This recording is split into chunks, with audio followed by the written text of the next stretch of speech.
So here they are, the OpFor Solutions BNVD 1431s.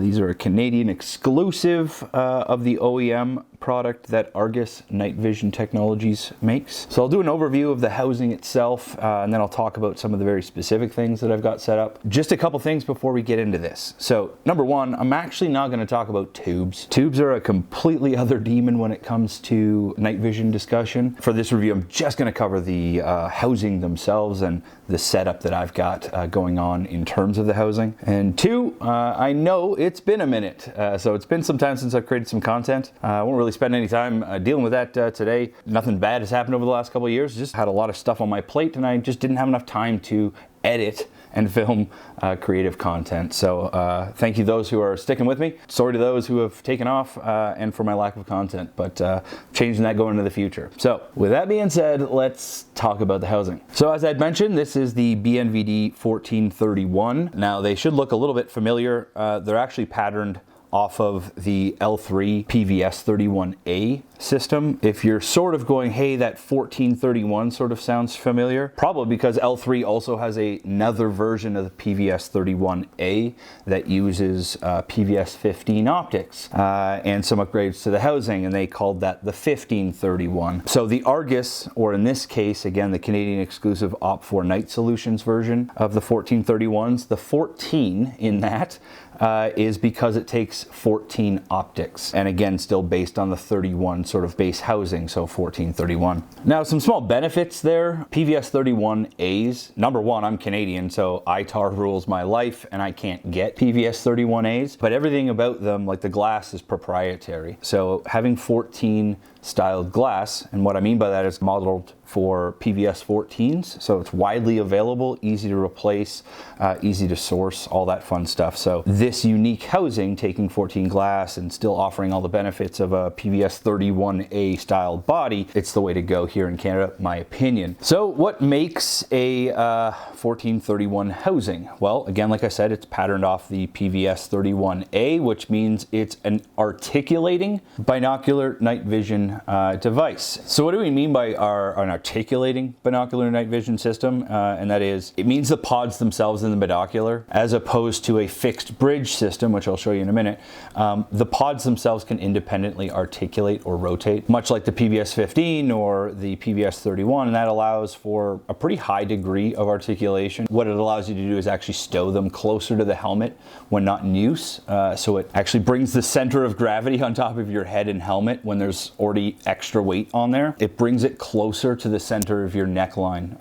Again, it's not perfect, but it's much better than a fixed bridge system, which kind of sits pretty far out in front of your face when they're stowed. So that's really a benefit there. The other one is again, with being able to articulate these independently, but also at the same time, it offers other stowage configurations. So instead of flipping both all the way up all the time, you can actually have them down, okay, and just flatten them out. Okay, what this does is actually brings them above the eye line, so you can actually see underneath them. You need to use white light with one of your eyes or see outside of night vision with one of your eyes, you can actually flip one of these up out of the way, do whatever you need to do with it, and then flip it back down quite easily. So I guess let's talk about some of the different components of this housing, and I'll explain a little on the way for those that aren't familiar with night vision devices themselves, and that'll kind of be a nice segue into talking about my specific configuration here. Starting at the top, I guess here, just a standard dovetail shoe mounts with my mount. I'm using a Wilcox L4 G24 mounting system for my helmet, so this fits right in there, easy peasy. Right up front here, you actually have the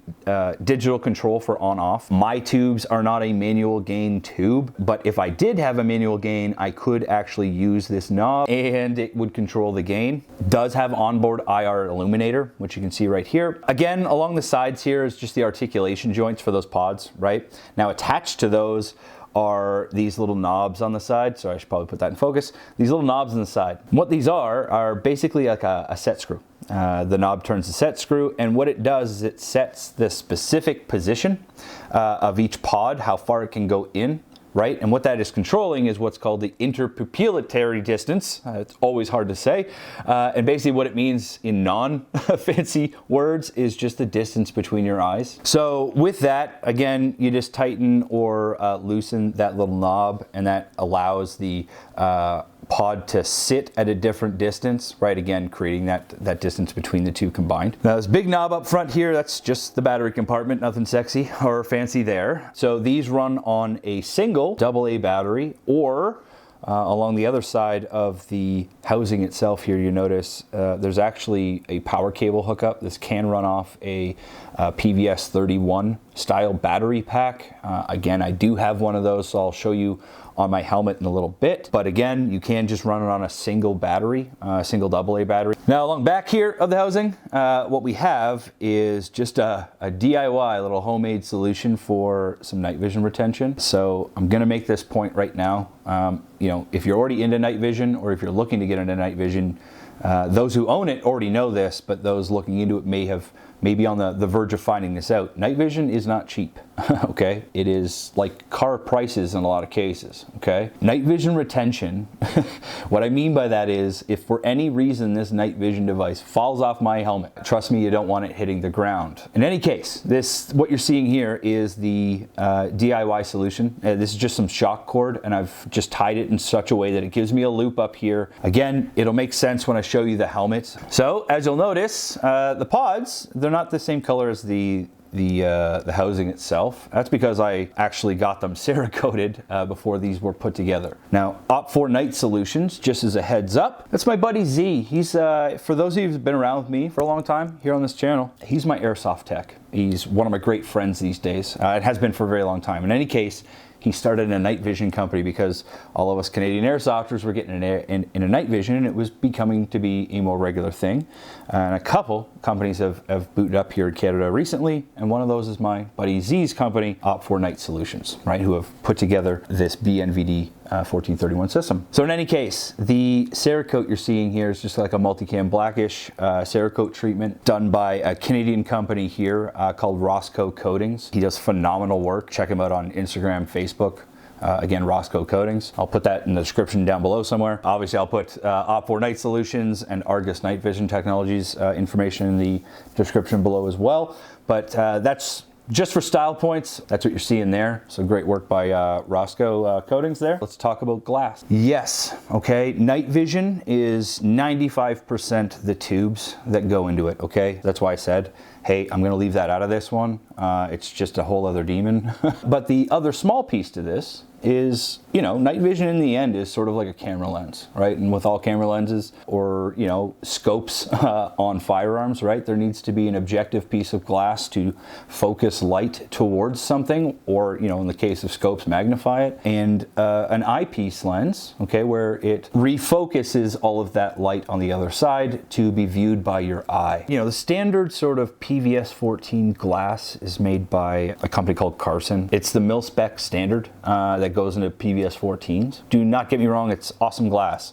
When it comes to lenses and night vision, it really becomes about, you know, certain things you get with certain lenses and certain coatings on the lens, and everything is sort of a plus minus because we're talking about something that focuses light. So anything to do with light is all about the quality of the light you can have and what light you're collecting, right? So lenses basically are how you collect the light, and the coatings are what light you want to collect, okay? So without getting too deep into it, Carson glass is what you'll mostly run across unless you've chosen to go with something very specific. The specific objective and eyepiece lenses that I'm using here are made by a company called Rochester Precision Optics, short form RPO. Now the reason why I went for them, besides the technical feature, okay, which I'll talk about in a second, but it just so happens that RPO actually makes the PVS-31A lenses, the proprietary lenses. It was just well within my budget to sort of upgrade, air quotes, to RPO, so I did it. Same with the eyepiece lenses. Those are also RPO. I matched them. Now the technical sort of gain you get with RPO is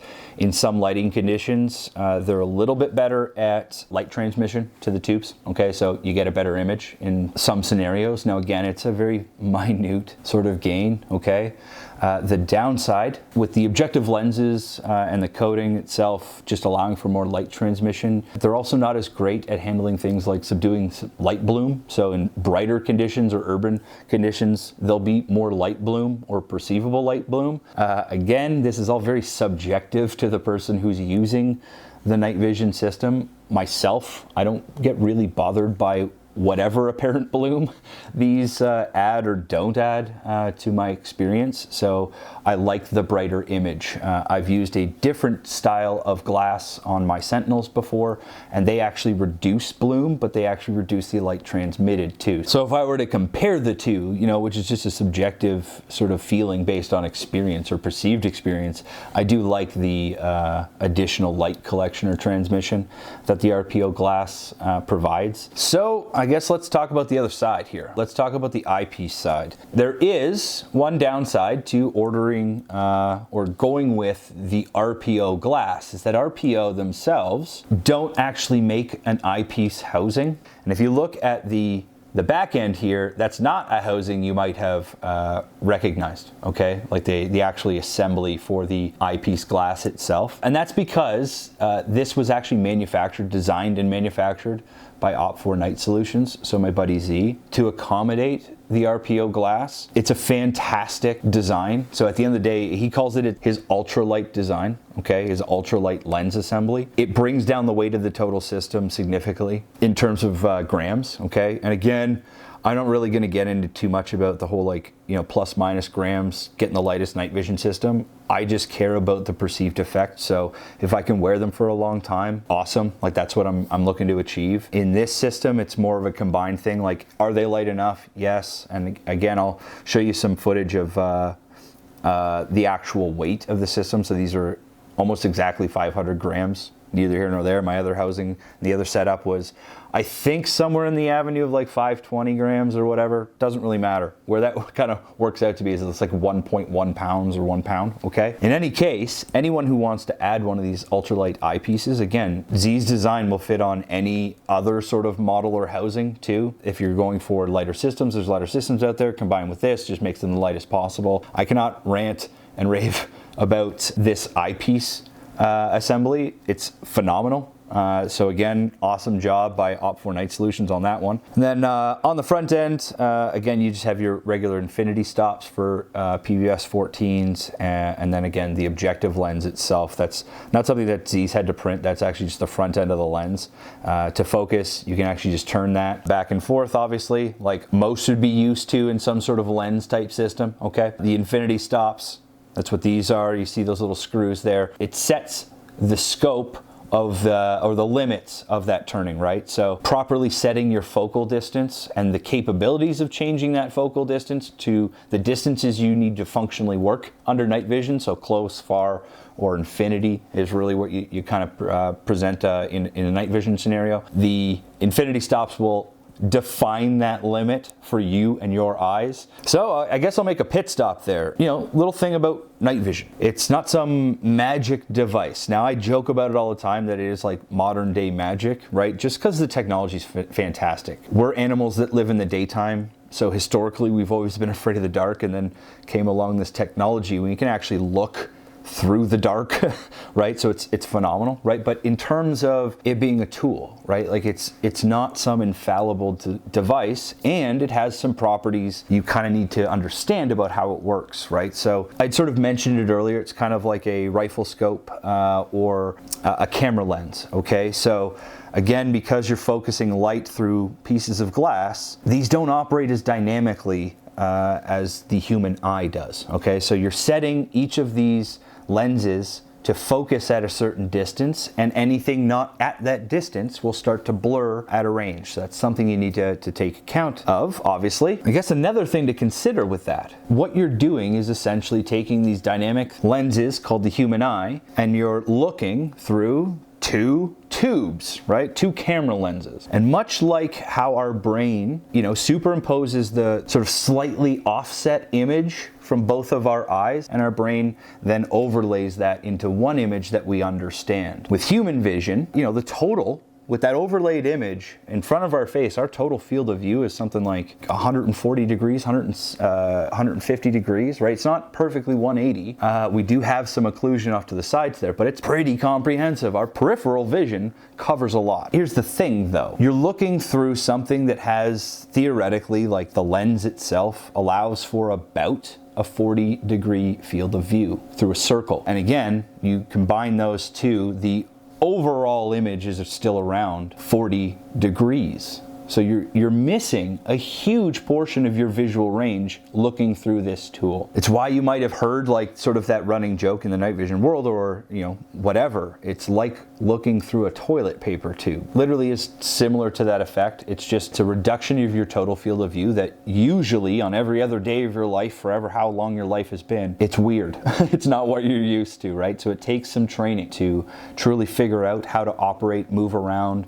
If you're into firearms, use a firearm or use whatever tools you use under night vision before you can become proficient at actually doing it. It's just a different way of being a human and seeing light and seeing the world around you. Another consideration, this is more about the housing, and one step further, it's more about the investment in your housing, in all of your night vision purchase. You also want to protect the glass, okay? And what you see here is actually just one of those companies. It's a company that's local to the airsoft scene around where I live. He's actually a player himself, but they're called Operate, and what they produce is Operate low profile lens protection for night vision systems. What I really like about the Operate ones is that they are a polycarbonate. I do have a set of crystal ones. They just don't fit on the eyepiece side of this, so I replaced all of them. But it's the same polycarbonate or whatever that mixture is that Oakley ballistic glasses use. If it's something like a protective lens, you want it to be as clear as possible. Like, you don't want to add any distortion that might already be happening in the lens system itself, right? If you've invested in night vision and you haven't bought like actual protective lenses for them,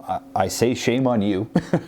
I mean, again, I'm not your real dad, so you're gonna do what you're gonna do, but like, don't come crying when like something happens. Like, again, it's just a dumb move. So I guess I'll just touch on that comparison. What's an articulated system versus a fixed bridge? Like, obviously we covered this, like this, the pods articulate, they rotate up and down, right? A fixed bridge system is more like my old system. It's literal in its definition. It's that these pods don't move. They don't rotate up and down. They are fixed to a single bridge. What's the difference? What's the benefit? Well, here's the thing. Hands down, okay? A fixed bridge system, okay, by definition, and I'll explain why in a second, it'll be more rugged. It will be a stronger housing, period. And that's where one of the cons of an articulating system. So I, ranted and raved about a lot of the cool things that I bought this for, right? Like the articulation and whatnot. That's specifically why I got this housing. Knowing though, and accepting the risk that comes with this, by definition, if it's articulating, it means there has to be extra parts here to make it articulate. So it means there's a point of failure that exists in this housing over a fixed bridged solution. Again, everything's positives, negatives, so it's purely your subjective decision in choosing the right tool for the job, right? So in my position, again, I'm a civilian.